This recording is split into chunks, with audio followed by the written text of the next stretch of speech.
Hello everyone, welcome back to my channel. Hope you doing really great. So आज के video में मैं आप सभी के लिए पार्ट ए इंडियन हिस्ट्री का वन शॉट वीडियो लेके आई हूँ। This is for class 12 ISC history students. ठीक है। सो अगेन मैं पहले बता देती हूँ, अगर आपको एक्सटेंसिव वीडियो लेक्चर्स चाहिए for every chapter of Indian history, वो मेरे चैनल की प्लेलिस्ट में, हिस्ट्री का जो प्लेलिस्ट है उसमें ऑलरेडी डाला हुआ है। प्लेलिस्ट वाले सेक्शन में जाके चेकआउट कर सकते हो इन दी हिस्ट्री प्लेलिस्ट। ठीक है। This is a one shot video. I would recommend and suggest कि आप इसको as a revision purpose use करो। ठीक है। So let's get started. Part 1, that is your towards independence and partition. इस चैप्टर में क्या क्या बात हुई है, क्या क्या चीजें हुई हैं, वो सारी चीजें हम डिस्कस करने वाले हैं। Alright. So national movement during world war two. अब वर्ल्ड वॉर टू जब 1939 में स्टार्ट हुआ था तो ब्रिटिशर्स ने क्या किया था, उस टाइम तक ब्रिटिशर्स ऑलरेडी इंडिया को अपना कॉलोनी बना चुके थे और उन्होंने इंडियंस को वर्ल्ड वॉर टू में ब्रिटिश आर्मी के साथ, मतलब as from the side of Britain, उन्होंने भेज दिया without even consulting with the Indians, without even asking them कि क्या वो इस चीज से अग्री कर रहे हैं या नहीं कर रहे हैं, क्या वो जाना चाहते हैं वॉर पे, नहीं जाना चाहते हैं। Now this really disregarded the emotions of Congress people. Congress people बिल्कुल ऐसे हो गए, जितने भी लोग थे कांग्रेस के, कि ये क्या है, मतलब आप हमसे पूछो, आप हमारे ही लोगों को भेज रहे हो without even asking us, what is this, है ना। तो वो चीज हुआ। This expose the colonial nature of British rule and intensified nationalist anger. अब ये देख के तो सब सारे लोग और ज्यादा गुस्सा हो गए ब्रिटिशर्स से कि ये क्या है। ठीक है। और उनको था कि अब तो ब्रिटिशर्स को निकालना ही है। कहीं ना कहीं वो उसकी जो नेशनलिस्ट, आई वुड से, इमोशन थी सारे लोगों के बीच में, सारे लोगों के अंदर, वो चीज और ज्यादा जागृत होने लगी, है ना, कि अरे ब्रिटिशर्स तो अब अपनी मनमानी कर रहे हैं, हमें वॉर पे भी भेज रहे हैं और हमसे पूछ भी नहीं रहे। दिस इज नॉट डन, है ना। तो फिर आपका उसके बाद आता है ऑगस्ट ऑफर 1940 में। It was announced by Lord Linlithgow. उन्होंने प्रॉमिस किया कि वो एग्जीक्यूटिव काउंसिल को एक्सपैंड करेंगे, कॉन्स्टिट्यूएंट असेंबली भी बनाने का मौका देंगे वो इंडियंस को after the war, world war two. अब देखो क्या होता है, जब इंसान गलती करता है ना, तो फिर वो उस गलती को कॉम्पेंसेट करने के लिए कुछ ना कुछ करता है। ब्रिटिशर्स को पता था, उन्होंने इंडियंस से बिना पूछे इंडियंस को वर्ल्ड वॉर टू में भेज दिया, दैट वाज देयर फॉल्ट। वो उनको समझ आ गया था कि उन्होंने गलती करी है। अब उनको ये भी दिख रहा था कि इंडियंस के अंदर बिल्कुल एक वो रौद्र रूप उनका दिख रहा था इंडियंस का, कि अब तो इंडियंस मतलब इनको खा ही जाएंगे एक तरीके से। तो इन्होंने उस चीज को कॉम्पेंसेट करने के लिए क्या किया, बोला कि देखो हम क्या करेंगे ना, अब जैसे ही वर्ल्ड वॉर टू खत्म होगा हम आपको कॉन्स्टिट्यूएंट असेंबली बनाने देंगे, हम आपको आपका एग्जीक्यूटिव काउंसिल बनाने देंगे, आप अपनी गवर्नेंस खुद करना। लेकिन अभी भी ब्रिटिशर्स ने ये नहीं कहा था कि हम आपको फुल इंडिपेंडेंस देंगे। That is something that they did not promise, right. तो इसको फिर ऑगस्ट ऑफर को रिजेक्ट कर दिया।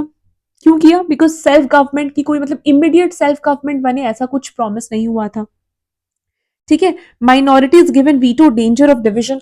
हाँ, अब ऐसा भी था कि माइनॉरिटीज को ना वीटो पावर दिया गया था, कि मतलब माइनॉरिटीज वो मतलब आ भी सकते हैं, उस एग्जीक्यूटिव काउंसिल का पार्ट बन भी सकते हैं, कॉन्स्टिट्यूएंट असेंबली का पार्ट बन भी सकते हैं, नहीं भी बन सकते हैं।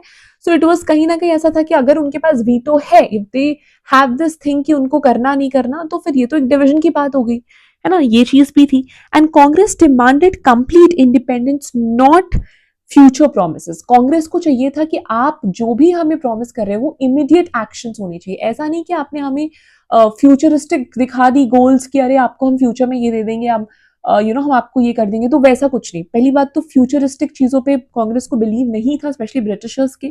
दूसरी चीज, उनको चाहिए था कंप्लीट इंडिपेंडेंस, बिकॉज अभी बहुत हो गया था एंड अभी तक कंप्लीट इंडिपेंडेंस का कोई भी प्रॉमिस या कोई भी बात ब्रिटिशर्स ने नहीं करी थी। ऑलराइट। फिर आपका आता है क्रिप्स मिशन। ठीक है। ये 1942। अगेन ये सारे जो ईयर्स हैं, ऑगस्ट ऑफर का ईयर, क्रिप्स मिशन का ईयर, ये सब बहुत इंपॉर्टेंट है एंड ये आपको याद होना चाहिए। Alright. Cripps mission 1942, of course Sir Stafford Cripps जो हैं वो आते हैं और वो अपने प्रपोजल्स लेके आते हैं इंडियंस के लिए नेगोशिएट करने के लिए। क्या बोलते हैं कि हम आपको जो है डोमिनियन स्टेटस दे देंगे वॉर के बाद। डोमिनियन स्टेटस मतलब क्या, कि आप अपनी गवर्नेंस, जो इंटरनल, जो भी आपका गवर्नमेंट में जो भी गवर्नेंस आपको करनी है, आप वो कर सकते हो, लेकिन एक्सटर्नली आप कुछ नहीं कर सकते। मिलिट्री में आपका कोई रोल नहीं होगा, उस पर अभी भी हम ही मतलब रहेंगे, हम ही उसके हेड रहेंगे, बट आपको, लेकिन हम आपको गवर्नेंस प्रॉमिस कर रहे हैं, आपको हम डोमिनियन स्टेटस दे देंगे। ये क्या हुआ भाई, ये क्या हुआ? आप क्या मतलब हमें क्या ऐसे भीख दे रहे हो क्या? यही लगेगा ना इंडियंस को उस पॉइंट पे कि ये क्या है। इधर आप हमें कंप्लीट इंडिपेंडेंस दो या फिर मत दो, वो हम खुद ले लेंगे, आपसे छीन लेंगे। बट ये हम कोई भिखारी नहीं है कि हम अपने ही देश में रहने के लिए और अपने ही देश को रेगुलेट करने के लिए आपके अकॉर्डिंग और आपसे परमिशन ले, not at all, right. So provinces free to opt out of Indian union. अब देखो क्रिप्स मिशन में ये चीज भी थी, पहले तो डोमिनियन स्टेटस की बात की गई, दूसरी चीज ये बोला गया कि provinces free to opt out of Indian union, मतलब अगर किसी भी प्रोविंस को निकलना है इंडिया से बाहर तो वो निकल सकता है। कहीं ना कहीं क्या है, मुस्लिम लीग जो डिमांड कर रही थी पाकिस्तान में, कहीं ना कहीं बहुत ही सटल वे में उस चीज को भी अप्रूव किया गया है इस मिशन में, है ना। उसके बाद और एक क्या प्रॉमिस थी, प्रपोजल थी कि interim government with limited Indian participation. अब देख रहे हो इंटरिम गवर्नमेंट, ऐसा भी नहीं कि हम आपको बिल्कुल एक परमानेंट वो गवर्नमेंट दे देंगे, इंटरिम गवर्नमेंट हम आपको दे देंगे जिसमें इंडियन पार्टिसिपेशन भी लिमिटेड होगी। मतलब ये क्या है आप समझ रहे हो, ऑफकोर्स ये रिजेक्ट होगा, तो ये चीज भी रिजेक्ट हो गई। क्यों? बिकॉज ऑफ कोर्स ये जो यहाँ पे province free to opt out of Indian, कहीं ना कहीं सटल वे में पार्टीशन के बारे में बोला गया है ना। दूसरी चीज क्या, defence remained with in the British military पे इंडिया से कोई कंट्रोल ही नहीं था, ऐसे थोड़ी होता है ना। एंड टू वेग एंड डिलेड, और ये भी बहुत ही ज्यादा फ्यूचरिस्टिक था, ऐसा नहीं था कि इमीडिएटली कुछ होने वाला है, ये भी ऐसा था कि वॉर के बाद हम कर देंगे, हम आपको दे देंगे, हम ये हो मतलब हम आपको दे देंगे, है ना, दे देंगे, दे रहे हैं नहीं, दे देंगे, वो भी after war. So it is very futuristic also. Alright, तो इसीलिए ये सारी चीजें जो है इन सब बेसिस पे इसको भी रिजेक्ट कर दिया गया क्रिप्स मिशन को, ठीक है। और अब इंडियंस का ना था कि हो गया भैया, बहुत हो गया, बहुत कर ली आपने अपनी जो आपको करनी थी, अब हम करेंगे और आप देखेंगे, ठीक है। आपको जितनी वार्तालाप करनी थी आपने कर ली, ठीक है, आपसे कुछ नहीं हुआ, अब आप देखिए हमसे क्या होता है। तो अब शुरू हुआ क्विट इंडिया मूवमेंट, ठीक है, दैट हैपेंड इन 1942। किसने लॉन्च किया था? महात्मा गांधी ने लॉन्च किया था। उन्होंने बोला था डू और डाई। तो ये जो डू और डाई वाला स्लोगन है वो कहां से आया है? वो क्विट इंडिया मूवमेंट से आया है, and it was given by Mahatma Gandhi. उन्होंने कहा या तो अब हम करेंगे या तो अब हम मरेंगे, ठीक है, ईदर विल डू और विल डाई। तो क्या क्या हुआ क्विट इंडिया मूवमेंट में? बहुत सारे स्ट्राइक, सैबोटेज, पैरेलल गवर्नमेंट्स, बहुत सारी चीजें, Congress leadership arrested immediately, movement became leaderless but spontaneous. तो अब क्विट इंडिया मूवमेंट ना इतना मतलब लार्ज स्केल पे वो हो गया था कि मतलब लोग, people where really coming out on the streets and they were like हम हड़ताल पे मतलब लोग एक्चुअली हड़ताल पे बैठ रहे थे, रोड्स ब्लॉक कर दे रहे थे, स्ट्राइक्स हो रही थी, वो कह रहे थे कि हम ब्रिटिशर्स की बात मानेंगे ही नहीं, हम उनका कहा हुआ सुनेंगे ही नहीं, we are not going to listen to the Britishers at all. जब तक वो इंडिया छोड़ के नहीं जाएंगे we are not going to listen to them. But eventually quit India movement भी फेल हो गई। वाई? बिकॉज जब ये सारी चीजें हो रही थी, हड़ताल पे लोग जा रहे थे, स्ट्राइक्स पे लोग जा रहे थे, ये सारी चीजें कर रहे थे, तो ब्रिटिशर्स ने जितने भी कांग्रेस लीडर्स थे, इनफैक्ट महात्मा गांधी भी को भी अरेस्ट कर लिया था। अब क्योंकि एक जो मतलब लूप होल था क्विट इंडिया मूवमेंट का, वो ये था कि भले ही लोग सारे आ गए थे कि अरे लेट्स गो, बट आधे लोगों को पता ही नहीं था कि मतलब कि करना क्या है। अगर लेट्स से लीडर हमारे ऊपर से लीडर्स का हाथ चला जाता है तो हम क्या करेंगे। तो एक प्रॉपर स्ट्रक्चर्ड आई वुड से कि इनका एक रोड मैप नहीं था कि कैसे इस मूवमेंट को आगे लेके जाना है। एक स्ट्रक्चरल फॉर्म में वो चीज नहीं थी, एक रोड मैप नहीं बना हुआ था। अगर लीडर नहीं रहते तो वो लोग कर भी नहीं पाते। जैसे अगर आप आज के कंटेम्प्रेरी टाइम में देखो, आज के टाइम पे क्या होता है कि कोई एक किसी जने ने कोई स्टोरी लगा दी किसी एक इशू पे, ठीक है, ग्लोबल इशू पे या किसी भी इशू पे स्टोरी लगा दी। अब आधी जनता तो उसको बस रिपोस्ट करती है, उनको पता भी नहीं है कि वो क्या है। They don't have any idea, any knowledge about what that particular thing is, but they will put it. Why? Because it's a trend. Similarly उस टाइम पे भी बहुत सारे लोग क्विट इंडिया मूवमेंट में आ गए, पर उनकी आइडियोलॉजी इतनी स्ट्रांग नहीं थी कॉमन मास की। Not everybody had that strong mentality. उनको पता ही नहीं था कि हमारा मतलब गोल क्या है, मतलब क्या आइडियोलॉजी से हम ये क्विट इंडिया मूवमेंट कर रहे हैं, ठीक है। और तो इसीलिए जैसे ही लीडर्स अरेस्ट हुए ये बिल्कुल वीक पड़ गई movement, and then eventually it also went towards doom, ठीक है, मतलब इसका भी फेलियर हो गया। ऑलराइट, बट लेकिन अगेन क्विट इंडिया मूवमेंट एक बहुत ही आई वुड से कि मतलब लार्ज स्केल मूवमेंट हुआ था, और एक्चुअली इट हैज मतलब पूरा जो ब्रिटिशर्स था उनका पूरा दिमाग खराब हो गया था। दे वर लाइक पूरा मतलब एक तरीके से दे वर शॉक्ड, है ना, ब्रिटिशर्स वर शॉक्ड कि ये क्या हुआ। पहली बार उन्होंने इतने लार्ज स्केल पे इतनी नेशनलिस्टिक अप्रोच देखा था इंडियंस का, इतना यूनिटी देखा था। उनको समझ आ गया था क्विट इंडिया मूवमेंट के बाद ही कि अब ज्यादा दिन वो यहाँ पे रुक नहीं सकते हैं। ये चीज की क्लैरिटी उनको हो गई थी। ठीक है, अगेन बहुत सारे लोग मुझे कमेंट्स में ये पूछते हैं कि इंपॉर्टेंट क्वेश्चंस बता दो या एमसीक्यूज बता दो। तो क्विट इंडिया मूवमेंट जो है it's a very important topic. Also मैं स्पेसिमेन पेपर पे वीडियो जब लेके आऊंगी तो मैं time management, important questions, important topics, कहाँ पे ज्यादा फोकस करना है, कहाँ पे कम फोकस करना है, वो सब मैं उस वीडियो में ही कवर करूंगी। बट अभी भी वन शॉट जो मैं ये बना रही हूँ, साथ साथ में मैं आपको बताते चलूंगी कि एग्जैक्टली आपको किस किस चीजों पे ज्यादा फोकस करना है। ठीक है, तो क्विट इंडिया मूवमेंट एक ऐसा टॉपिक है जिसपे क्वेश्चंस आने की प्रोबेबिलिटीज बहुत ज्यादा होती हैं। एंड आप देखना 2-3 पेजेस में आपकी क्विट इंडिया मूवमेंट के बारे में ही एक्सप्लेन किया हुआ है आपकी बुक में। सो मेक श्योर कि आप वो 2-3 पेजेस अच्छे से पढ़ो। अगर आपको समझ नहीं आता है तो आप मेरे वीडियो को भी रेफर कर सकते हो, जो मैंने एक्सटेंसिव वीडियो लेक्चर्स डाले हुए हैं मेरी प्लेलिस्ट में होंगी हिस्ट्री की, तो चैनल में आप जाके चेकआउट कर सकते हो। ठीक है, ओके। सो फीचर्स क्या क्या थे ये तो मैंने आपको बता दिया। फेलियर कैसे हुआ वो भी मैंने आपको बता दिया। Suppression, brutal repression, use of army, police, firing, mass arrest, मतलब एकदम गोलाबारी, मतलब सब कुछ, you know, people were literally, police fire कर रही थी क्योंकि लोग ऐसे बिल्कुल रास्तों पे आ गए थे, दे वर रियली प्रोटेस्टिंग, है ना। फिर सिग्निफिकेंस क्या था? It was a final mass struggle, British realise that India was ungovernable without Indian cooperation. उनको समझ आ गया था ब्रिटिशर्स को क्विट इंडिया मूवमेंट के बाद में कि अब तो यहाँ पे हम अपनी गवर्नमेंट, हम अपनी सत्ता नहीं चला सकते, हम यहाँ नहीं बैठ सकते, अब तो पॉसिबल नहीं है इंडिया को ज्यादा टाइम तक अपने कंट्रोल में रखना। ऑलराइट, उसके बाद एक और जो सिग्निफिकेंट चीज हुई है that is Subhash Chandra Bose and the INA। जो बोस साहब थे, ही believed freedom could be one through arm struggle, not negotiations. एक आपके ना बुक में महात्मा गांधी और सुभाष चंद्र बोस के बीच में एक डिफरेंस भी दिखाया गया, डिफरेंस ऑफ ओपिनियन। और सुभाष चंद्र बोस किस तरीके से मतलब नेशनल कांग्रेस से निकल गए थे, उसके भी रीजंस है। और वो यही रीजन थे कि सुभाष चंद्र बोस जो थे वो चाहते थे कि वो पीसफुल मीन से नहीं करे। वो समझ गए थे कि ब्रिटिशर्स जो है वो टेढ़ी उंगली से निकलने वाली घी है, वो सीधी उंगली से नहीं निकलेगी। तो पीसफुल नेगोशिएशंस करके, एकदम शांति से वार्तालाप करके उनके साथ नेगोशिएशंस नहीं हो सकती, वो ये समझ चुके थे। तो ही वाज लाइक कि अगर हमें इंडिया को फ्री करना है तो we have to do and go for armed rebellion. हमें वायलेंस के थ्रू ये करना पड़ेगा, बिकॉज ब्रिटिशर्स सीधी उंगली से निकलने वाली घी नहीं है।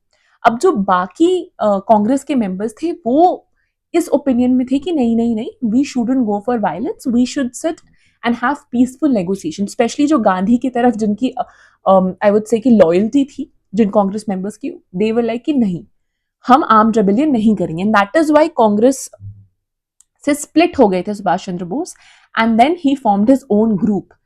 And he was very sure of the fact कि इनके ग्रुप में जो मेंबर्स आएंगे वो वही मेंबर्स होंगे जिनकी इनकी तरह ही मेंटालिटी हो।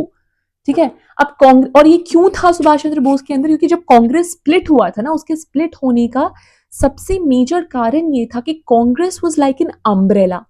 ठीक है, कांग्रेस के अंदर तुम आप देखना कि कुछ एकदम ट्रेडिशनल थॉट वाले लोग भी थे, कुछ मॉडर्न कंटेम्प्रेरी वाले भी थे। कांग्रेस ओ, कांग्रेस आर, कांग्रेस आई, ये जो स्प्लिट हुआ था क्यों हुआ था?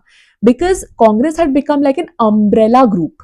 ठीक है, उसके अंदर जितने लोग थे, अलग अलग आइडियोलॉजी थी सबकी। और आप ये चीज समझ जाओ कि चाहे वो एक नेशनल लेवल का कोई ग्रुप हो या इंडिविजुअल लेवल पे आपके फ्रेंड्स का ग्रुप हो, अगर एक ग्रुप है और उसके अंदर people, there are 5-6 people, let's say एक कोई ग्रुप है उसमें 6 लोग हैं, अगर 6 लोगों की सेम आइडियोलॉजी है तो ही वो ग्रुप सस्टेन करेगी। अगर सेम आइडियोलॉजी नहीं है, अगर 2 का भी उस ग्रुप में सेम आइडियोलॉजी नहीं है, तो उस ग्रुप का स्प्लिट होना निश्चित है। और वही हुआ था कांग्रेस के साथ। कांग्रेस के अंदर अलग अलग आइडियोलॉजीज के लोग आने लगे थे, जिसकी वजह से कांग्रेस फिर इवेंचुअली स्प्लिट हो गया। और सुभाष चंद्र बोस का भी कांग्रेस से निकलने का मेजर रीजन यही था कि उनकी बात नहीं मानी गई। उन्होंने कहा था कि नहीं हो सकता है पीसफुल नेगोशिएशन से, हम ब्रिटिशर्स को टैकल नहीं कर सकते, we have to go for armed rebellions. But they did not hear him, that is why he formed his own group. ठीक है, तो INA, Indian National Army, he reorganised it in South East Asia. यहाँ पे उन्होंने किया, उन्होंने Japan से help भी लिया। एंड उन्होंने एक प्रोविंशियल गवर्नमेंट बनाया ऑफ फ्री इंडिया। सो वो मतलब इंडिया में नहीं थे, इंडिया के बाहर ही वो ये सारी चीजें कर रहे थे। ठीक है, वो एक ग्रुप बना रहे थे कि वो इंडिया में उस पूरे ग्रुप को मतलब एक स्ट्रॉन्ग यूनिफाइड ग्रुप बना रहे थे ताकि वो इंडिया में उस ग्रुप को लेके आए और फिर ब्रिटिशर्स के अगेंस्ट वो बिल्कुल लड़े। ठीक है, मिलिट्री कैंपेन्स हुए of course, Imphal and Kohima. तो ये नॉर्थ ईस्ट इंडिया के जो है टाउन्स है और ये स्ट्रेटेजिक टाउन्स है कि यहाँ से अगर बोस एंटर करेंगे अपनी आर्मी के साथ तो क्या होगा कि मतलब उनके लिए ईजी होगा। ठीक है, to take over the British, to overthrow the Britishers from India, है ना।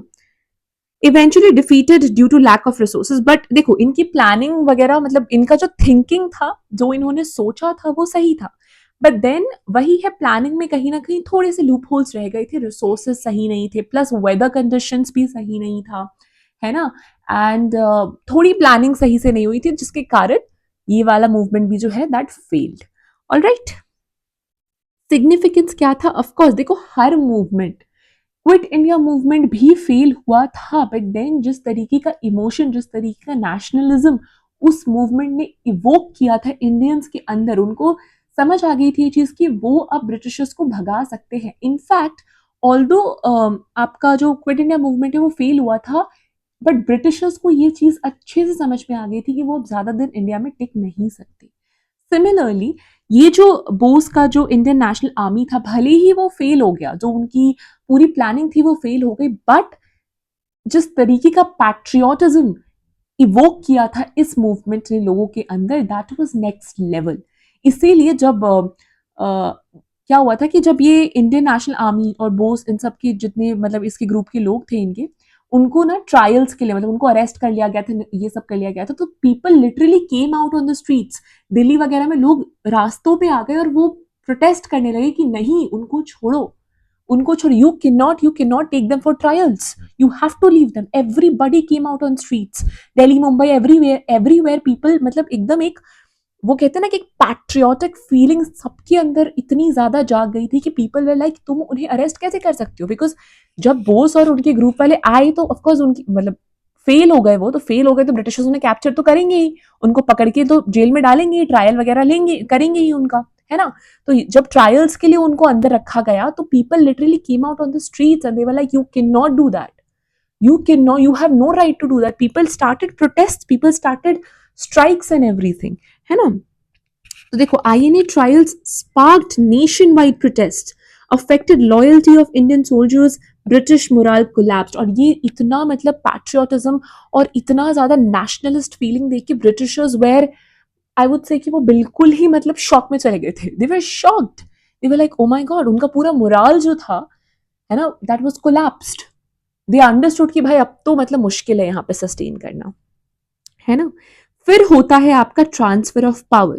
ठीक है, वाई ब्रिटिश एटीट्यूड चेंज्ड। अब ब्रिटिशर्स पहले, उनका जो एटीट्यूड था पहले वो क्या था कि हम इंडिया को नहीं छोड़ेंगे कुछ भी हो जाए, हमने इसे अपनी कॉलोनी बना ली है, अब हम इसे अपनी कॉलोनी रखेंगे और हम इसको इंडिपेंडेंस नहीं देंगे, देंगे भी तो डोमिनियन स्टेटस वगैरह दे देंगे, और बस यही उनका यही एटीट्यूड था स्टार्टिंग में, है ना। इसलिए जो ऑगस्ट ऑफर क्रिप्स मिशन ये सारी चीजें भी आई थी तो इन्होंने भी प्रॉमिस नहीं किया था complete independence, because their attitude was very casual, अरे क्या ही कर लेंगे, है ना। But then after the quit India movement and after the INA जो इंटरनेशनल आर्मी थी आपकी, जो बोस ने लीड की थी, इन सब चीजों के बाद और इतने सारे इवेंट्स के बाद ब्रिटिशर्स को भी समझ आ गया था कि क्या है रियलिटी, है ना। तो उनका एक एटीट्यूड चेंज हुआ था। ब्रिटिश एग्जॉस्टेड, और भी बहुत सारे रीजंस थे, एक तो ये था ही, plus Britain exhausted economically after world war 2। जैसे ही वर्ल्ड वॉर 2 खत्म हो, अब मैंने आपको हमेशा बोला है कि वर्ल्ड वॉर, कोई भी वर्ल्ड वॉर हो, उसमें कोई जीते कोई हारे, लॉस दोनों साइड का होता है, इकोनॉमिक, पॉलिटिकल, सोशल, हर तरीके का लॉस। अब सोचो ब्रिटिशर्स ने, ब्रिटिश आर्मी ने वर्ल्ड वॉर 2 में लड़ाई की तो इकोनॉमिकली कितना ज्यादा वो वीक हो गई होगी, because that was world war, right. तो वो रीजन था। प्रेशर भी था यूएसए की तरफ से। यूएसए क्या कह रहा था? यूएसए कह रहा था कि कोलोनियलिज्म को अब हटाना है, एंड यूएसए का था कि सेल्फ डिटर्मिनेशन, कि एवरीबडी मतलब कुछ कोलोनाइजेशन वगैरह जो ओल्ड प्रैक्टिसेस थी उसको हटाना है। अब ब्रिटिशर्स कुछ कर भी नहीं सकते, यूएसए के अगेंस्ट भी नहीं जा सकते। क्यों नहीं जा सकते? बिकॉज अमेरिका के ऊपर काफी ज्यादा ब्रिटेन जो है, ब्रिटिशर्स जो थे वो डिपेंडेंट थे, बिकॉज वहां से लोन्स वोन्स उसको मिली थी। तो अब वो उसकी बात को खारिज भी नहीं कर सकते ब्रिटिशर्स, है ना, उनको मानना ही पड़ेगा यूएसए की बात। तो ये भी एक प्रेशर था। Rise of naval mutinies and unrest in India, जो मैंने आपको बताई इतनी सारी चीजें जो हुई, मास प्रोटेस्ट, एकदम लोग स्ट्राइक्स वगैरह पे आ गए थे, all of these, so these were also the reasons. And then labour party sympathetic towards Indian freedom. 1945 में ब्रिटेन में जो है लेबर पार्टी आई थी पावर में, एंड वो आइडियोलॉजिकली काफी ज्यादा सिंपैथेटिक थी टुवर्ड्स इंडियाज इंडिपेंडेंस. उनका था कि भैया ये कॉलोनियलिज्म और ये इंपेरियलिज्म ये सब ठीक नहीं है, किसी को कैप्चर करना सही नहीं है. डेमोक्रेसी को वो ज्यादा प्रमोट और एडवोकेट करते थे लेबर पार्टी, तो ये भी एक रीजन था, है ना. फिर आता है आपका कैबिनेट मिशन.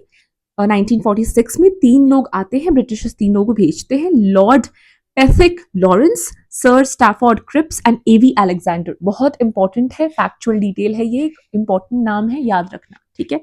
अब कैबिनेट मिशन का क्या एम था कि इंडिया के यूनिटी को प्रिजर्व करना है और पावर ट्रांसफर करना है तो बहुत ही पीसफुली करना है, ठीक है. और इसी कैबिनेट मिशन के प्लान के अंदर ही जो है आपका 3 टायर फेडरेशन, ठीक है, grouping of provinces, ABC grouping, कि ए ग्रुप में ये, बी ग्रुप में ये, सी ग्रुप में, इस तरीके से ग्रुपिंग की, इस इधर ये उधर वो, वैसे करके होगा. कैबिनेट मिशन प्लान के अंदर ही आपकी एबीसी ग्रुपिंग हुई थी, लेकिन ये भी फेल हो गई. क्यों हो गई फेल? बिकॉज कांग्रेस और मुस्लिम लीग के बीच में डिसएग्रीमेंट हो गई. कभी मतलब ये दोनों ग्रुप कभी किसी कॉमन कंक्लूजन पे आ जाए तो बहुत बड़ी बात हो जाएगी. वो आते थे नहीं, ठीक है. तो इस चीज पे भी they could not come to a common consensus. कौन? कांग्रेस और मुस्लिम लीग. तो वो इसके वजह से फेल हो गई. And then Muslim League were adamant on the fact कि भैया हमें पाकिस्तान चाहिए, और वो चीज प्रॉमिस हो नहीं रही थी कैबिनेट मिशन प्लान में, तो उनका तो लाजमी था कि वो इस चीज को रिजेक्ट कर देंगे, ठीक है. और इनफैक्ट इसी टाइम पे डायरेक्ट एक्शन डे भी था 1946. What does that mean? It was actually a call given by the Muslim league कि हमें पाकिस्तान चाहिए और हम इस चीज से पीछे नहीं हटेंगे. तो उन्होंने बिल्कुल वायलेंस शुरू कर दिया कि हमें तो पाकिस्तान चाहिए. बिकॉज मुस्लिम लीग को भी अभी ऐसा लग रहा था कि उनको एकदम हल्के में ले लिया इन्होंने. कैबिनेट मिशन प्लान आया बट उन्होंने पाकिस्तान की फॉर्मेशन की कोई बात ही नहीं करी. तो मुस्लिम लीग को लगा कि हम क्या वेले लोग हैं, हम क्या पागल बैठे हैं यहाँ पे. तो उन्होंने भैया शुरू कर दिया कम्युनल प्रोटेस्ट कि अरे we want Pakistan, we want Pakistan. And Calcutta में मेजरली उन्होंने बिल्कुल कम्युनल वायलेंस एकदम शुरू कर दिया. कम्युनिटी, हमारा कम्युनिटी, तुम्हारा कम्युनिटी, हम पीटेंगे मारेंगे, ऐसे करके, ताकि ब्रिटिशर्स सुने उनकी बात. बिकॉज वो they were feeling ignored back then, ठीक है. तो ये चीज हुई. उनका था डायरेक्ट एक्शन डेज बेसिकली कि हमें पाकिस्तान चाहिए. वो ये चीज ब्रिटिशर से कानून तक पहुंचाना चाहते थे कि हमें तो चाहिए ही चाहिए. And to be very precise and accurate, direct action day जो है आपका 16 अगस्त 1946 को हुआ था. All right. Okay. Then you have your Attlee's Declaration, 20 February 1947. It is very, very important. Clement Attlee जो है वो आते हैं एंड वो कहते हैं कि हम जो है जून 1948 तक पावर का ट्रांसफर कर देंगे. एंड अगर कोई फेलियर होता है तो ब्रिटिश विड्रॉल तो एनीवेज, मतलब ब्रिटिशर्स हट जाएंगे और हम आपको बिल्कुल पावर ट्रांसफर कर देंगे. इज व्हाट एटली डिक्लेयर्ड, ठीक है. फिर आता है आपका माउंट बैटन प्लान 1947 में, जहां पे पार्टीशन एक्सेप्ट हो जाता है. The most devastating day I would से in Indian history, I would से, ठीक है. फिर बाउंड्री कमीशन सेटअप हुई. Immediate transfer of power. ये जो इमीडिएट ट्रांसफर ऑफ पावर हुआ था ना, इसकी वजह से काफी मास लेवल पे लोगों की डेथ हुई थी. Because people were not aware कि पार्टीशन हो रहा है. पीपल वेर नॉट अवेयर कि उनको इधर से उधर जाना है. पीपल वेर नॉट अवेयर कि कौन सा इंडिया है, कौन सा पाकिस्तान है. सो इतनी ज्यादा लोगों की मौत हुई है, इतनी ज्यादा mass level killing, devastations, hunger, poverty, सब कुछ. इनफैक्ट रिफ्यूजी प्रॉब्लम भी थी काफी टाइम तक. So this was also there, ठीक है. Accepted because Congress prioritized independence over unity. League demanded Pakistan. Violence spreading rapidly. और ये जो माउंट बैटन प्लान था, lord Mountbatten of course उन्होंने किया था, वो लेके आए थे प्रपोजल्स एंड एवरीथिंग. ये एक्सेप्ट हो गया. क्यों? क्योंकि अब कांग्रेस का था कि बस हो गया, ठीक है, बस बहुत हो गया. अब भैया हमें चाहिए इंडिपेंडेंस. हम ये अब यूनिटी और फ्रैगमेंटेशन इन सब में नहीं जा सकते. यूनिटी करते रहेंगे, पता चला हमें कभी इंडिपेंडेंस भी नहीं मिलेगी. तो कांग्रेस फील लाइक कि इंडिपेंडेंस मिल रही है, that is what our first priority is, तो ले लेते हैं, ठीक है. एंड मुस्लिम लीग को तो एनीवेज पाकिस्तान चाहिए था और वो चीज हो रही है, तो वो तो उन्होंने तो एक्सेप्ट कर ही लिया. बट वायलेंस जिस लेवल पे स्प्रेड हुआ था, दैट वाज इनसेन. ओके. फिर आपका eventually it's an important act, it's the Indian independence act 1947 में आता है। ब्रिटिशर्स का रूल एंड होता है, इंडिया और पाकिस्तान की क्रिएशन होती है, कॉन्स्टिट्यूएंट असेंबली बिकम सोवरेन, मतलब खुद के डिसीजंस खुद लो, एक्सटर्नली इंटरनली कोई भी आपको इंटरफेरेंस नहीं देखने को मिलेगी। Alright, this is what happens. ठीक है, okay. Then you have your establishment of Indian democracy 1947 to 1966। अब जब पार्टीशन हुई तो ये तो था कि कौन कहां जाएगा, ये चीज थोड़ी लिखी हुई थी पार्टीशन में कि कौन कहां जाएगा। तो integration of princely states, Sardar Vallabhbhai Patel, इसको हम क्या बोलते हैं, इनको हम कुछ तो बोलते हैं dash man of India, dash man of India. आप मुझे कमेंट्स में बताना कि इनको क्या कहते हैं, इट्स एन इंपॉर्टेंट 1 मार्क का क्वेश्चन। तो बताना मुझे सरदार वल्लभ भाई पटेल को what do we call him, ठीक है, fill in the blanks. Okay, so इन्होंने ये गए हर प्रिंसली स्टेट्स के पास और जाके कहते हैं सारे प्रिंस के जो भी राजा थे, जितने जो स्टेट्स थे जहां पे राजा थे, उनको जाके कहते हैं देखो इंडिया को ज्वाइन कर लो। इंस्ट्रूमेंट ऑफ एक्सेशन जिसे हम कहते हैं, इंस्ट्रूमेंट ऑफ एक्सेशन, इसका मतलब क्या है कि आप इंडिया के साथ जुड़ जाइए। अब देखो क्या था ना, जब पार्टीशन हुई तो उनके पास चॉइस थी, इधर वो पाकिस्तान को ज्वाइन करे, वो इंडिया को ज्वाइन करे, या फिर वो इंडिपेंडेंट रहे। अब ऑफकोर्स सरदार वल्लभ भाई पटेल जाएंगे तो वो यही कहेंगे ना कि भाई आप इंडिया को ज्वाइन करो, तो सबको जाके कह रहे थे ज्वाइन करो। डिप्लोमेसी अगर किसी को सीखनी है तो वल्लभ भाई पटेल से जाके सीखो, व्हाट एग्जैक्टली इज डिप्लोमेसी। जिस तरीके से उन्होंने कन्विंस की है, चाहे वो जूनागढ़ के राजा हो या कहीं के भी राजा, जिस तरीके से उन्होंने कन्विंस किया, you should, that's commendable and people in fact diplomats should see that. उस टाइम पे उस लेवल की डिप्लोमेसी, इट वाज क्रेजी, है ना। तो अगेन वो उन्होंने डिप्लोमेसी के थ्रू, पर्सुएशन के थ्रू, फोर्स के थ्रू, मतलब उनका था कि साम दाम दंड भेद जो भी मुझे अप्लाई करना पड़े मैं करूंगा, लेकिन इनको मैं अपनी बात मनवा के रहूंगा कि भैया आपको ज्वाइन तो इंडिया को करना है ना। ओके, की केसेस, जूनागढ़ में प्लेबिसाइट हुई थी, वोटिंग। प्लेबिसाइट मतलब क्या होता है, वोटिंग, ठीक है। हैदराबाद में ऑपरेशन पोलो हुआ था और कश्मीर में एक्सेशन ड्यूरिंग इन्वेजन। अब कश्मीर में, जूनागढ़ में तो देखो उन्होंने किया, वहां पे प्लेबिसाइट हुई, वोटिंग हुआ and then they came to a conclusion, ठीक है। तो जूनागढ़ में क्या हुआ, वो बेसिकली वहां पे जो रूलर था जूनागढ़ का, दैट वाज मुस्लिम, वो एक नवाब था, वो मुस्लिम था एंड लेकिन वहां की जो पॉपुलेशन थी वो हिंदू पॉपुलेशन थी। अब 1947 में जब उनको वो मतलब चॉइस दी गई क्या करना है, तो नवाब ने बोला कि मैं पाकिस्तान के साथ जाके ज्वाइन करना चाहता हूँ, लेकिन of course the people living in Junagadh they didn't want it, and Junagadh actually Indian territory से सराउंडेड था, उसके आसपास इंडियन टेरिटरी थी, तो मतलब कोई पॉइंट बनता नहीं था पाकिस्तान के साथ जुड़ने का।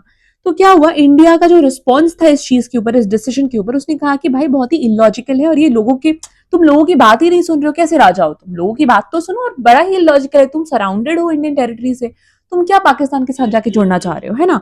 तो इसीलिए फिर क्या हुआ, प्रोटेस्ट एकदम आ गए, लोग एकदम बोले कि नहीं हमें पाकिस्तान के साथ नहीं जाना है, तो people started protesting and then eventually क्या हुआ, वहां पे प्लेबिसाइट होता है, मतलब पब्लिक वोटिंग होती है 1948 में, और 99% वोट जो था वो यही था कि इंडिया के साथ जाके जुड़ना है, तो इवेंचुअली वही हो जाता है, ठीक है। हैदराबाद जो ये ऑपरेशन पोलो है, ये आपका 1948 में हुआ था। ये क्या है, हैदराबाद जो है वो लार्जेस्ट प्रिंसली स्टेट था, ये आप लिख लो कहीं पे, it's a factual detail, largest princely state, ठीक है।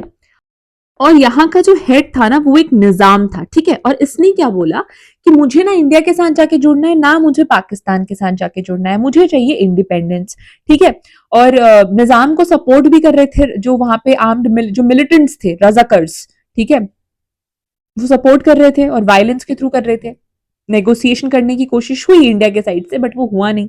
फिर इंडिया ने क्या किया, कर दिया लॉन्च ऑपरेशन पोलो, ठीक है। इसमें क्या हुआ, इंडियन आर्मी आई हैदराबाद में, निजाम ने 5 दिन के अंदर सरेंडर कर दिया और Hyderabad was integrated into India, ठीक है। तो यहाँ पे बाई फोर्स चीजें हो गई, बिकॉज नेगोशिएशन से हो नहीं रही थी।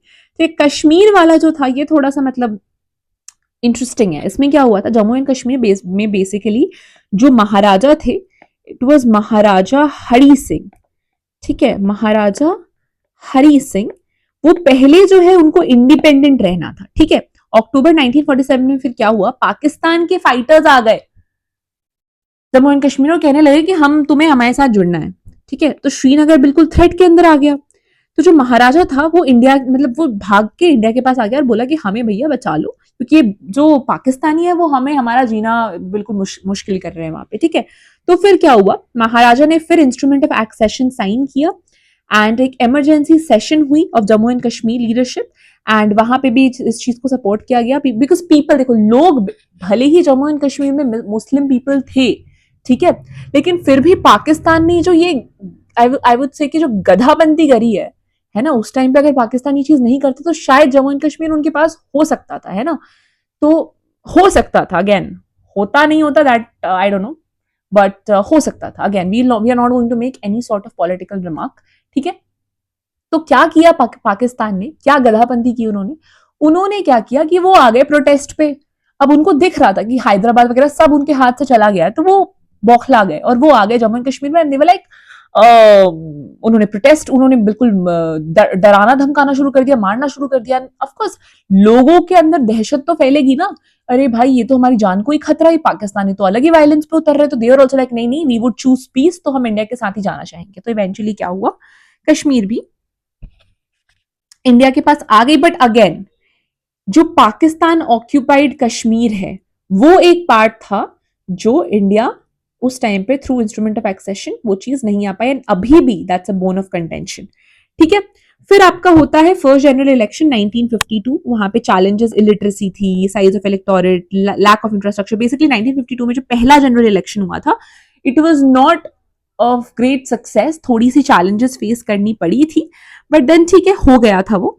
एंड उसके सोल्यूशंस क्या थे, सिंबल्स, बैलेट बॉक्सेस, ये सब करके फिर वो चीजें सक्सेसफुली 1952 का फर्स्ट जनरल इलेक्शन हो गया था। ये सब चैलेंजेस थे, ठीक है, जिसकी वजह से ऐसा था कि मतलब शायद उतने अच्छे से सक्सेसफुल नहीं होगा, और थोड़ा बहुत मतलब लूप होल्स रह भी गए थे, बट देन इवन इवन मतलब even in the presence of such challenges चीजें स्मूथली हो गई, ठीक है। इम्पैक्ट क्या था, डेमोक्रेटिक लेजिटिमेसी और कांग्रेस का डोमिनेंस, इनफैक्ट कांग्रेस का बहुत टाइम तक डोमिनेंस रहा था, ठीक है।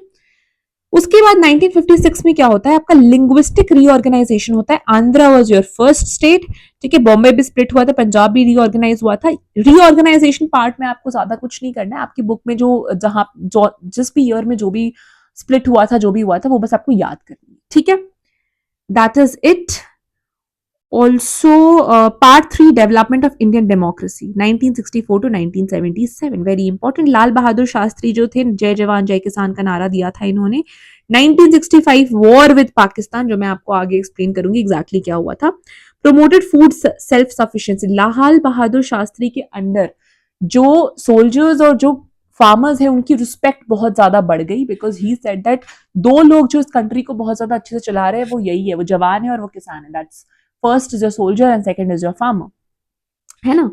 तो ये चीज उन्होंने काफी ज्यादा एडवोकेट करी। फिर आपके आता है 1967 का इलेक्शन, वहां पे जो कांग्रेस इतने साल से अपना डोमिनेंस बनाए हुए रखा था वो चीज टूट जाती है, और फिर आता है आपका कोalition पॉलिटिक्स, ठीक है। केरला वगैरह हर जगह पे आपका कोalition गवर्नमेंट आने लगा। मतलब क्या कि दो तीन पॉलिटिकल पार्टीज, छोटे जो पॉलिटिकल पार्टीज होते हैं वो जब साथ में मिलके एक पार्टी बनाते हैं, ठीक है, तो उसको हम कहते हैं कोalition, की दो तीन छोटी छोटी चीजें जब साथ में मिलती है तो वो कोalition फॉर्म होती है, ठीक है। तो वही हुआ, ठीक है। इस कोalition पार्टीज जो थे उनको मोस्ट ऑफ द टाइम हम क्या कहते थे, संयुक्त विधायक दल, ठीक है।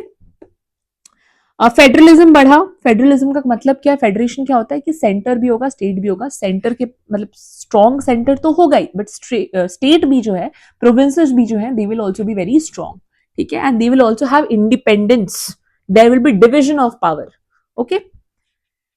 Then you have your opposition parties, उस टाइम पे कौन कौन सी थी, सोशलिस्ट पार्टी थी, सीपीआई एंड सीपीआईएम थी, भारतीय जनसंघ थी, एंड शिरोमणि अकाली दल, ठीक है।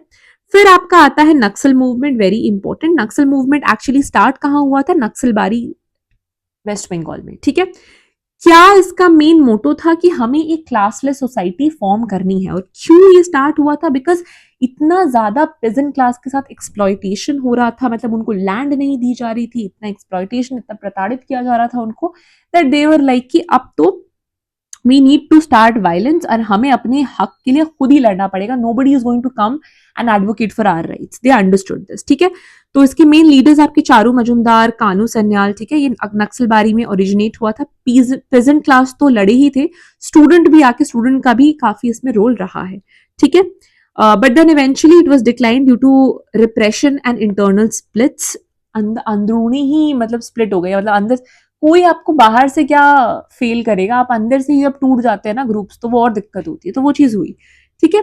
फिर आपका Jayaprakash movement, JP movement 1974 to 75 led by Jayaprakash Narayan. इन्होंने ही डिमांडेड टोटल रेवोल्यूशन या फिर संपूर्ण क्रांति। संपूर्ण क्रांति ये क्या था कि भैया बहुत ज्यादा जो गवर्नमेंट है वो एक्सप्लॉइट कर रही है, वो अपना करप्शन कर रही है, वो अथॉरिटेटिव हो रही है, तो उसके अगेंस्ट था ये मूवमेंट, ठीक है। फिर आपका आता है emergency that happened 1975 to 77, Indira Gandhi ने की। क्यों? बिकॉज जून 1975 में क्या था ना, इलाहाबाद कोर्ट ने एक्चुअली इंदिरा गांधी को गिल्टी पाया था। उन्होंने बोला, इलाहाबाद कोर्ट का स्टेटमेंट आया था कि इंदिरा गांधी ने 1971 के इलेक्शंस में कुछ तो गोलमाल किया है, ठीक है। तो कोर्ट ने क्या किया, इसके इलेक्शन को इनवैलिडेट कर दिया और इंदिरा गांधी को 6 साल तक कंटेस्ट करने से रोक दिया कि you can not contest in elections, ठीक है। और आप मुझे ये बताओगे कमेंट्स में कि ये जो इलाहाबाद कोर्ट का जजमेंट आया था, किसने ये करा था case, who was that person? You have to write down in the comments below कि कौन थे वो, ठीक है। मैं भी देखूं आप कितना रिवाइज कर रहे हो, कितना आपने पढ़ा है and all of that, because ये वीडियो अगर आज आ रही है, ऑफकोर्स आज ही आएगी, तो you will be left with just 2 days, ठीक है। तो अभी तक तो आई एम होपिंग कि आपका रिविजन मोड ऑन होगा एंड नॉट याद करने वाला मोड। तो लेट्स सी, ओके। फीचर्स क्या थे इमरजेंसी के? ऑफ कोर्स आपके फंडामेंटल राइट्स जो है वो सस्पेंड हो गया। और इमरजेंसी क्यों इंदिरा गांधी ने किया? बिकॉज उसको था कि अब वो जजमेंट आ गया, तो उसको था कि नहीं, उसको अपने प्राइम मिनिस्टर वाली पोजीशन से हटना नहीं है। उसको किसको पावर नहीं पसंद है? Everybody in this entire universe loves power, nobody wants to give up power. Why would somebody want to give up power, right? So वही चीज करी इंदिरा गांधी ने, इमरजेंसी लगा दी। इमरजेंसी लगा देंगे तो कुछ हो ही नहीं सकता, इलेक्शन ही नहीं होंगे, कुछ नहीं होगा एक्चुअली, है ना। तो फंडामेंटल राइट्स को सस्पेंड कर दिया गया, प्रेस में सेंसरशिप लग गई, अरेस्ट, ऑपोजिशन को अरेस्ट कर लिया, ठीक है। इम्पैक्ट क्या था इसका? अथॉरिटेरियनिज्म का डेंजर हमें दिख रहा था कि भाई ऑफकोर्स ये क्या है, इंदिरा गांधी ये क्या कर रही है ना, ये तो अपनी मनमानी कर रही है, तो अथॉरिटेटिव नहीं हो रही है ना। लेकिन एक चीज और जो अच्छी भी हुई वो ये था कि लोगों के अंदर डेमोक्रेटिक अवेयरनेस बढ़ गई, उनको समझ आया कि क्या नहीं करना है, किसे हमें चुनना नहीं है, किस हरकत को हमें बर्दाश्त नहीं करनी है ना। तो वो चीज है, ठीक है। फिर we have your changing face of democracy, that is your 1977 to 1986 Janata government, जो आपकी पहला नॉन कांग्रेस गवर्नमेंट है। फर्स्ट नॉन कांग्रेस गवर्नमेंट जो फॉर्म हुई थी that was your Janata government, but again इसका भी फेलियर हो जाता है बिकॉज ऑफ इंटरनल कॉन्फ्लिक्ट्स। तो या but then this is important because this was the first non Congress government, ठीक है। फिर आपका जो है सेंटर स्टेट रिलेशंस, पंजाब वाला, it's very important, I would say Punjab Anandpur Sahib resolution, rise of Jarnail Singh Bhindranwale and Operation Blue Star, it is very very important. यहां से question आते हैं। ऑपरेशन ब्लू स्टार तो बहुत ही ज्यादा इंपॉर्टेंट है, तो इसको स्किप नहीं करना है इस पार्ट को, ठीक है। तो वील सी कि क्या हुआ था। Let's start with Punjab. Punjab and centre state relations क्या था? बेसिकली पंजाब को क्या था, उसके कुछ डिमांड्स थे, ठीक है। वो चाहता था कि सेंटर उसे सतलज यमुना लिंक, मतलब उसका जो रिवर वाटर है वो प्रोवाइड करे, ठीक है। चंडीगढ़ की उसको इंडिपेंडेंस चाहिए थी, ठीक है। लैंग्वेज और कल्चरल आइडेंटिटी चाहिए था कि हमारा एक सेपरेट लैंग्वेज और एक कल्चरल आइडेंटिटी हो। और उसको चाहिए था कि स्टेट ज्यादा एक्सेसिव कंट्रोल ना करे, स्टेट्स सेंटर ज्यादा एक्सेसिव कंट्रोल ना करे स्टेट्स पे, तो उसको इंडिपेंडेंस चाहिए थी, ठीक है।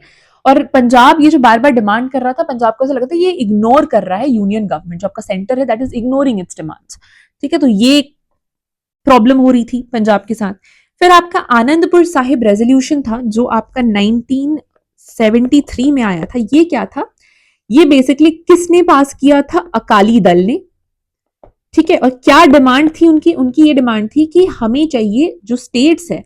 अब देखो, इंडिया आपने बोला कि एक फेडरेशन है, अकाली दल ने बोला कि आप कहते हैं कि इंडिया फेडरेशन है, ठीक है। तो अगर ये फेडरेशन है तो इतना स्ट्रॉन्ग सेंटर है, तो स्टेट्स के पास भी तो ऑटोनॉमी और खुद का डिसीजन लेने का राइट होना चाहिए, है ना। तो वी वांट ऑटोनॉमी, कि हमें ज्यादा इंडिपेंडेंस दो कि हम अपने डिसीजंस ले पाए। आप ज्यादा कंट्रोलिंग मत हो, ठीक है। उसके बाद वो कहता है अकाली दल आनंदपुर साहिब रेजोल्यूशन में कि आप न केवल हमें ऑटोनॉमी दो बट ऑल्सो आपको जो है ज्यादा आपको अपने डिफेंस, फॉरेन अफेयर्स और करेंसी पे फोकस करना चाहिए, आप स्टेट की चीजों में ज्यादा मत घुसो, ठीक है। और एक और चीज जो थी वो ये था कि सिख के रिलीजियस और कल्चरल आइडेंटिटी को भी प्रोटेक्ट करना है। दीज वर द डिमांड्स, ठीक है। ऑल्दो ये मतलब आनंदपुर साहिब रेजोल्यूशन जो अकाली दल डिमांड कर रही थी, उनको लग रहा था कि मतलब सही डिमांड है, बट सेंटर ने इसको कैसे देखा, एक सेक्शनिस्ट वे में देखा कि भाई ये क्या है, मतलब ऐसा लग रहा था कि मतलब ये इनका सेपरेट ही चाहते हैं सब कुछ, है ना। तो centre saw it like that कि they want a separate state, you know, कि अलग ही कर दो उनको इस टाइप का। सेंटर ने उसको इस तरीके से देखा, तो ज्यादा उस चीज को एक्नॉलेज नहीं किया, ठीक है। मिसट्रस्ट हो गया एक तरीके से। राइट, उसके बाद आपका होता है राइज ऑफ जर्नैल सिंह भिंद्रनवाले। इन्होंने, ये एक बहुत ही पावरफुल रिलीजियस लीडर थे, इन्होंने बोला कि सिख के जो ऑर्थोडॉक्स प्रैक्टिसेस है उसको और बढ़ावा देने की बात की इन्होंने, ठीक है। इन्होंने रिलीजियस इंस्टीट्यूशंस को यूज किया, मतलब बेसिकली वो होता है ना कुछ ऐसे लोग जो ऑर्थोडॉक्स मेथड्स के थ्रू लोगों का ब्रेन वॉश करते हैं and want people to come to them and everything, तो वही चीज की इन्होंने, ठीक है। फिर आपका होता है operation Blue star which is very very very very important. This happened in the year 1984। क्या हुआ था, इंडियन गवर्नमेंट ने ऑपरेशन ब्लू स्टार लॉन्च किया था। क्यों? क्योंकि गोल्डन टेम्पल के अंदर कुछ ऐसे मिलिटेंट्स बैठे हुए थे अमृतसर में, एंड ये जो मिलिटेंट्स थे वो मतलब वही सेक्शनिज्म की तरफ और एकदम जो ऑर्थोडॉक्स रिलीजियस वो सब एडवोकेसी वो सब कर रहे थे ना एवरीथिंग, तो they wanted to actually flush out those militants. तो आर्मी ने क्या किया, वो गोल्डन टेम्पल के अंदर गए और बहुत ज्यादा मार काट सब कुछ हुआ, ठीक है। तो अब सिख के जो सिख पीपल थे उनका जो एक रिलीजियस सेंटिमेंट था वो काफी ज्यादा हर्ट हुआ, बिकॉज वो एक होली प्लेस थी, वहां पे ये मार काट कैसे हो सकता है, राइट। इसी के कारण यू विल सी कि इंदिरा गांधी का जो इंदिरा गांधी जो थी उनका असैसिनेशन जो होता है वो उसके ही सिख बॉडीगार्ड ने किया था, और वो इसलिए क्योंकि he was really really pissed off at what the centre did at the Golden Temple, ठीक है, इसीलिए, ठीक है। फिर आपका होता है Punjab accord. This actually it was signed between who, between Rajiv Gandhi and Harchand Singh Longowal, ठीक है। इसमें क्या था, ये एक साइन हो गया पंजाब अकॉर्ड इन दोनों के बीच, राजीव गांधी और हरचंद सिंह लौंगवाल। और क्या क्या इसमें बात की गई कि हम चंडीगढ़ को दे देंगे पंजाब को, ठीक है। हम रिवर वाटर डिस्प्यूट पे भी मतलब हम रिव्यू कर लेंगे उस चीज को, और हम अपनी आर्म्ड फोर्सेस को विथड्रॉ कर लेंगे पंजाब से, ठीक है। इनफैक्ट जितने लोगों को मतलब प्रॉब्लम होगी, जितने भी विक्टिम्स हैं, हम उनको भी कॉम्पेंसेट कर देंगे। Basically this accord was to bring back peace, ठीक है, ओके। बट लेकिन क्या ये मतलब फुल तरीके से इंप्लीमेंट हुआ था? नहीं, प्रॉपरली पूरी तरीके से इंप्लीमेंट नहीं हुआ था, but it was still half successful. Half चीजें इंप्लीमेंट हुई थी, पूरी चीज नहीं इंप्लीमेंट हुई थी, तो प्रॉपर सक्सेस भी हम नहीं कह सकते, लिमिटेड सक्सेस हुआ था पंजाब अकॉर्ड का, ठीक है। अगर मैं बिल्कुल अब क्रिस्प वे में बताऊं तो क्या हुआ था, ये पूरा जो पंजाब में जो इतनी सारी चीजें हुई हैं, क्या इसका जस्ट क्या है कि कुछ नहीं है। पंजाब की जो पूरी क्राइसिस थी उसका बस एक सोल ये था कि फेडरल डिस्प्यूट, या फिर उनको अपनी रिलीजियस आइडेंटिटी चाहिए थी, तो आइडेंटिटी पॉलिटिक्स आप कह सकते हो। सेंटर स्टेट के बीच में मिसट्रस्ट हो गया था, तो वो टेंशन वगैरह प्लस मिलिट्री इंटरवेंशन के कारण तो वो और चीज खराब हो गई, है ना। तो वही चीजें हैं। उसके बाद फिर इवेंचुअली पंजाब अकॉर्ड साइन होता है जो कि हाफ सक्सेसफुल रहता है, ठीक है। असम में भी क्या होता है, एंटी फॉरेनर मूवमेंट होती है, असम अकॉर्ड साइन होता है 1985 में। असम में क्या था कि जो लोग असमीज नहीं है उनको असम से हटाना है, ठीक है। फॉरेनर्स मतलब क्या कि people who are not Assamese they shouldn't be staying in Assam, तो हटाओ उनको, ठीक है। तो असम अकॉर्ड 1985 में साइन हुआ था, and it was to end the Assam movement, because Assam में क्या हो रहा था कि जितने भी इलीगल इमिग्रेशन है, जो लोग असमीज नहीं है लेकिन रह रहे हैं, उनको यहाँ से हटाना है, ताकि हम असम की कल्चरल और पॉलिटिकल आइडेंटिटी को प्रोटेक्ट करके रख सके, ठीक है। बिकॉज असम में उस टाइम पे बहुत सारे लोग ईस्ट पाकिस्तान मतलब जो बांग्लादेश है वहां से आ गए थे, ठीक है, जिसके कारण लोकल्स का जॉब भी अब ज्यादा लोग होंगे तो जॉब्स वगैरह सबको थोड़ी मिलेगी, तो जो लोकल पीपल थे उनको जॉब नहीं मिल रही थी, उनको लैंड नहीं मिल रहा था, उनका कल्चर भी एक तरीके से जियोपेटाइज हो रहा था, ये सारी चीजें हो रही थी, मतलब खराब हो रहा था नॉल दैट, तो इसीलिए असम मूवमेंट स्टार्ट हुआ था, ठीक है, जिसे किसने स्टार्ट किया था? All Assam students union and all Assam गण संग्राम परिषद। वेरी इंपॉर्टेंट, ये दोनों ही बहुत इंपॉर्टेंट है। परिषद, ओके। इन्होंने इस चीज को, इस मूवमेंट को लीड किया था, बट देन अगेन ये अकॉर्ड साइन होता है 1985 में टू स्टॉप दिस। ठीक है, राजीव गांधी के बीच में और जो असम मूवमेंट के लीडर्स थे उनके बीच में ये चीज साइन होती है। एंड क्या प्रोविजंस थे असम अकॉर्ड के? पहली चीज, एकदम आप वीडियो को अच्छे से सुनना, अगर आप कॉपी पेन लेके बैठे हो तो लिख भी लेना। पहली चीज जो उसकी प्रोविजन जो असम अकॉर्ड में बात हुई थी वो ये थी कि जितने भी माइग्रेंट्स 1 जनवरी 1966 के पहले आए हैं, 1 जनवरी 1966 के पहले, वो सबको हम एक्सेप्ट करेंगे एज इंडियन सिटीजन्स। और जो 1 जनवरी 1966 से लेके 24 मार्च 1971 के बीच में आए हैं, उनको हम पहले तो उनको आइडेंटिफाई करेंगे, उनको हम इलेक्टोरल रोल से हटाएंगे और 10 साल तक हम उनको सिटीजनशिप प्रोवाइड नहीं करेंगे। 10 साल वो यहाँ रहेंगे, उसके बाद हम उन्हें जो है सिटीजनशिप प्रोवाइड करेंगे। ठीक है, और जो लोग 24 मार्च 1971 के बाद आएंगे उनको हम डिटेक्ट करके उनको हम निकाल देंगे।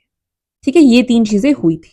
ऑलराइट, तो उससे क्या हुआ कि असम की भी जो बातें थी, उसकी लैंग्वेज, कल्चर, हेरिटेज जो सब भी प्रोटेक्ट हो गई और चीजें मतलब पीसफुली हो गई। ऑलराइट, तो ये हुआ था आपका असम अकॉर्ड में। नागालैंड एंड मिजोरम में भी उनको कब आइडेंटिटी, मतलब वहां पे भी एथनिक आइडेंटिटी मूवमेंट हुई थी कि वो अपने एथनिसिटी, कल्चर, उन सबको प्रोटेक्ट करें एवरीथिंग। फिर पीस अकॉर्ड हुआ था, फिर उनको इंडिपेंडेंस भी इवेंचुअली मिल गया था। कब मिला था वो डेट बहुत इंपॉर्टेंट है for both Nagaland and Mizoram. When did they gain independence? Right down in the comments below, when did they gain independence, which year, that's very very important. ठीक है, as a factual detail.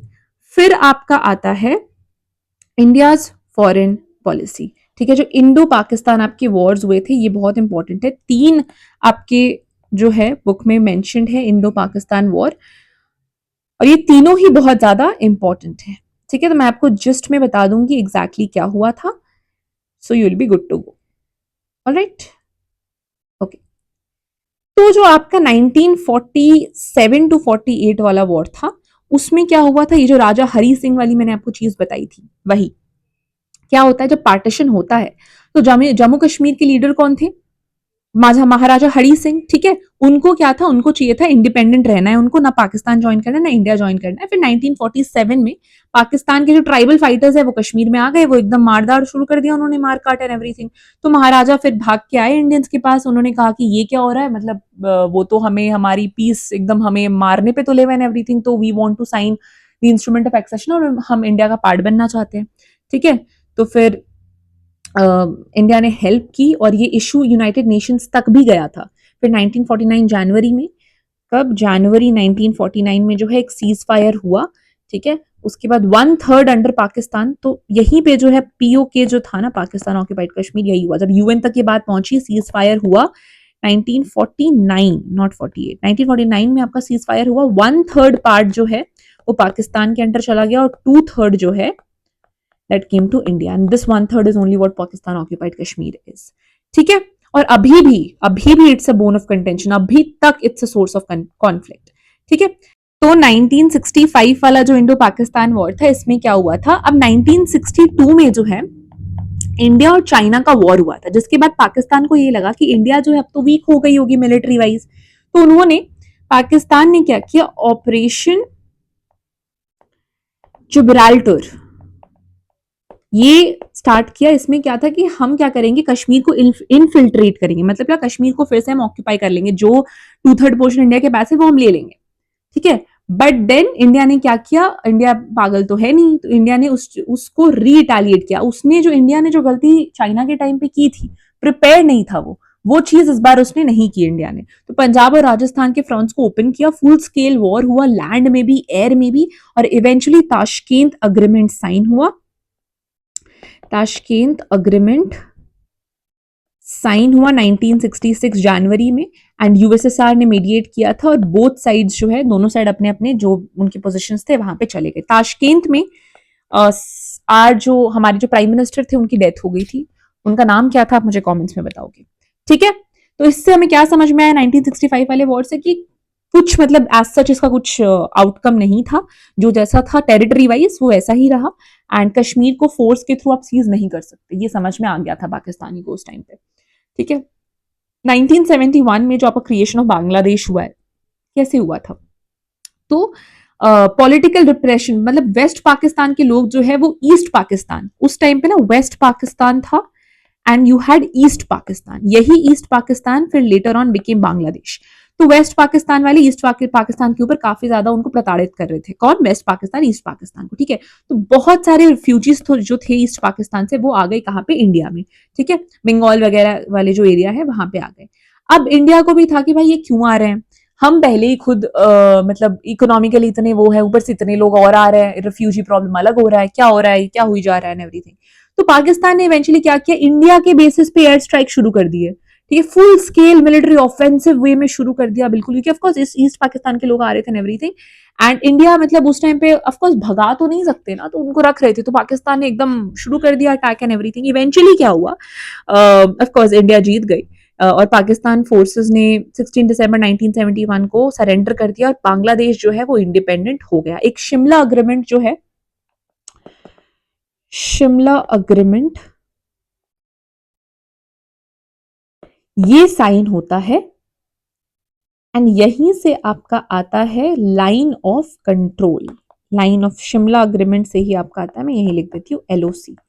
Line of control क्या है? ये एक ऐसा military control line है जो पाकिस्तान मतलब इंडियन एडमिनिस्ट्रेटेड और Pakistan administrated parts of Jammu and Kashmir को अलग करता है। ठीक है, इंटरनेशनल बाउंड्री नहीं है, ये बेसिकली बस एक डिविजन है कि मतलब जो 1/3 पार्ट पाकिस्तान है उसकी एडमिनिस्ट्रेशन और 2/3 पार्ट जो पाकिस्तान मतलब ये सॉरी 1/3 पार्ट जो जम्मू एंड कश्मीर है वो पाकिस्तान के पास है, 2/3 इंडिया के पास है। इसके बीच में एक लाइन ऑफ कंट्रोल है कि ये इसका एडमिनिस्ट्रेशन पाकिस्तान देखेगा, इसका इंडिया देखेगा and nobody is going to do any sort of violence और व्हाटएवर।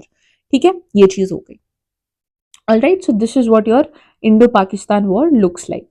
फिर you have your Sino Indian war of 1962। अब सिनो इंडियन वॉर क्या है? वही जो चाइना का के साथ इंडिया का वॉर हुआ था, India was not prepared during this war. तो बेसिकली क्या हुआ था वो मैं बताती हूँ आपको। सिनो इंडियन वॉर में क्या हुआ था, बॉर्डर कॉन्फ्लिक्ट था इंडिया और चाइना के बीच में। ठीक है, और क्या मतलब कौन सा बॉर्डर कॉन्फ्लिक्ट था back then? It was Aksai Chin, ठीक है, और नीफा, मतलब जो अभी जो जिसे हम अरुणाचल प्रदेश कहते हैं वो, उस इन दोनों चीज पे प्रदेश सॉरी यस अरुणाचल प्रदेश और अक्साई चीन के बॉर्डर को लेके डिस्प्यूट था। ठीक है, कभी मतलब प्रॉपरली, अब देखो ब्रिटिशर्स ने जब पार्टीशन का बोला था तो उन्होंने एकदम क्लियरली डिविजन नहीं किया था लैंड का, तो दैट बिकेम अ प्रॉब्लम। ठीक है, तो अब इन दोनों चीज को लेके मतलब प्रॉब्लम हो गई, बॉर्डर डिस्प्यूट। ठीक है, इंडिया ने दलाई लामा को तिब्बत, अब देखो एक और चीज थी, तिब्बत में एक इशू हुई थी 1955 1959 में। ठीक है, तब दलाई लामा भाग के आ गए थे किसके पास? इंडिया के पास एज अ रिफ्यूजी। ठीक है, वो आके मतलब asylum, I would say asylum की तरह मतलब आ गए इंडिया में to just be protected and everything. अब चाइना को था कि तुमने क्यों हेल्प की, बिकॉज उस टाइम पे China was against Tibet and everything. तो चाइना को उस चीज की मतलब थी अंदर कि अरे इसने क्यों किया, तो he it was already keeping that, एक खुन्नस थी। ठीक है, उसके बाद इंडिया ने एक फॉरवर्ड पॉलिसी अडॉप्ट किया, मतलब सेटिंग अप मिलिट्री पोस्ट इन डिस्प्यूटेड एरियाज। तो अब वही होता है ना, मिसकम्युनिकेशन जब हो जाती है, दलाई लामा वाली चीज को लेके चाइना के अंदर खुन्नस थी इंडिया को लेके कि मतलब क्यों इंडिया ने असाइलम दिया दलाई लामा को, है ना, चाइना को थी वो चीज। दूसरी चीज, जब इंडिया ने अपना फॉरवर्ड पॉलिसी अपनाया तो इंडिया ने क्या बोला कि हम जितनी भी डिस्प्यूटेड एरियाज है, जो बॉर्डर डिस्प्यूट है, जितनी भी डिस्प्यूटेड एरिया है, हम वहां पे क्या करेंगे, हम अपनी मिलिट्री को बैठा देंगे। अब चाइना को ऐसा लगा कि ये तो प्रोवोक कर रही है इंडिया, है ना, चाइना ने इसको अलग तरीके से देखा कि इंडिया इज प्रोवोकिंग अस। ठीक है, तो इवेंचुअली क्या हुआ, हिंदी चीनी भाई भाई वाला जो कॉन्सेप्ट था वो गया। चाइना ने एकदम से अटैक किया अक्टूबर 1962, एकदम से अटैक किया। इंडियन फोर्सेस को पता ही नहीं था अटैक होने वाला है, वो यही सोच के चल रहे थे कि इंडिया चीनी भाई भाई। तो बॉर्डर डिस्प्यूट, दलाई लामा वाला असाइलम, फिर वो जो फॉरवर्ड पॉलिसी थी इंडिया की, वो उसको चाइना ने किस तरीके से देखा कि वो एक प्रोवोकेशन है कि भैया वॉर करना है, ऑल ऑफ दैट। तो इन सब चीजों के कारण चाइना ने अटैक कर दिया and then India was not prepared and फिर फेलियर हो गया। ठीक है, इंडिया मतलब इतना ज्यादा उस टाइम पे इंडिया को बोला गया, इंडिया के पूरे मिलिट्री सिस्टम को and everything, India was blamed. ठीक है, उसके बाद इंडिया ने ये ठान लिया कि हम अपनी बिल्कुल मिलिट्री और आर्म्ड फोर्सेस को मॉडर्नाइज करेंगे, एक्सपैंड करेंगे, इंडिया के डिफेंस पे और फोकस करना किया गया। एंड उसके बाद से ही इंडिया और चाइना के बीच के रिलेशंस भी खराब हुए। जो भाई भाई वाला कॉन्सेप्ट था, हिंदी चीनी भाई भाई, वो चीज जस्ट गॉट स्ट्रेन्ड। ठीक है, फिर लास्ट में आपका आता है women's movement, very very important.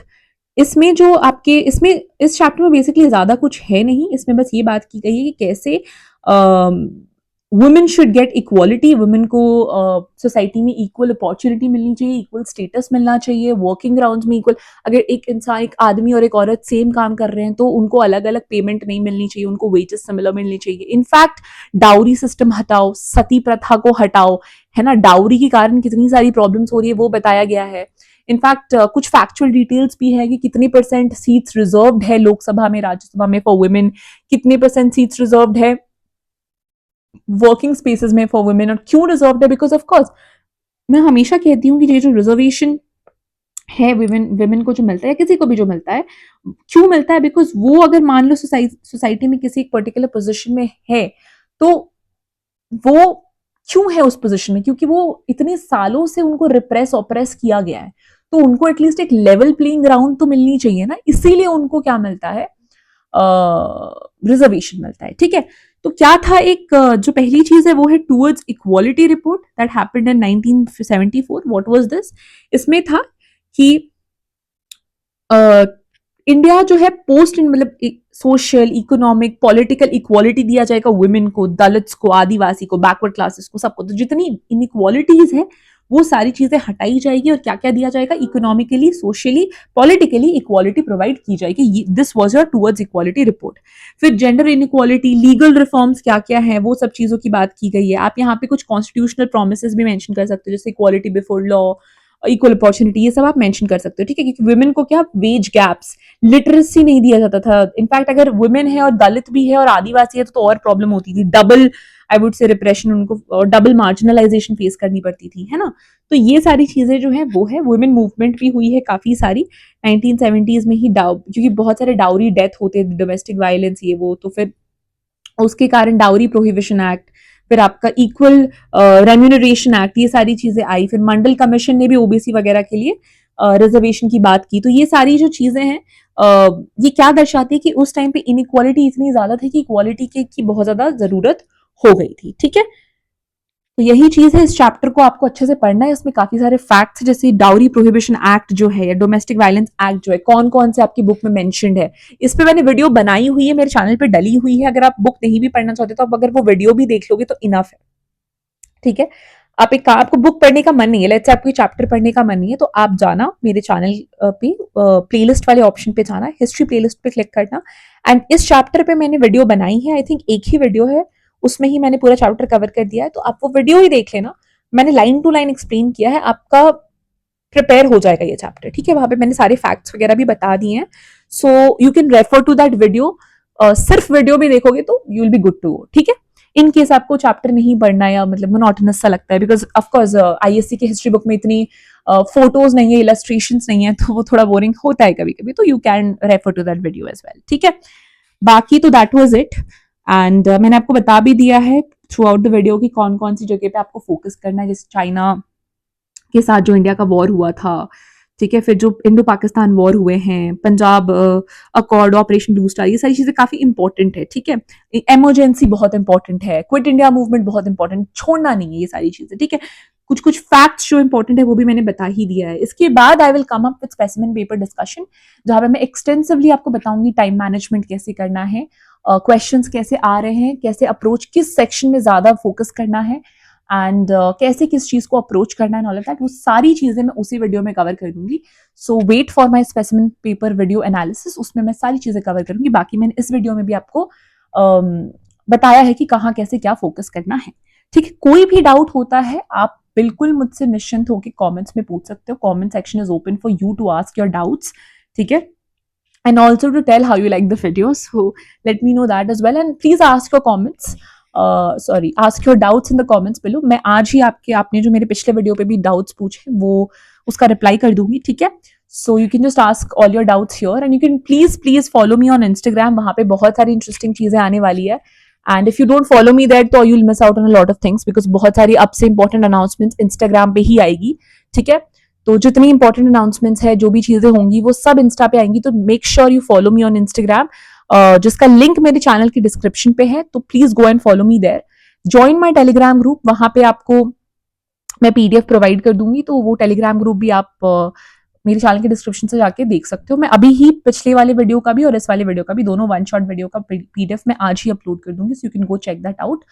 And yeah, that was it. If you like the video, do like, share, subscribe, and comment below how you like the video. Please hype the video. Please share it with your friends.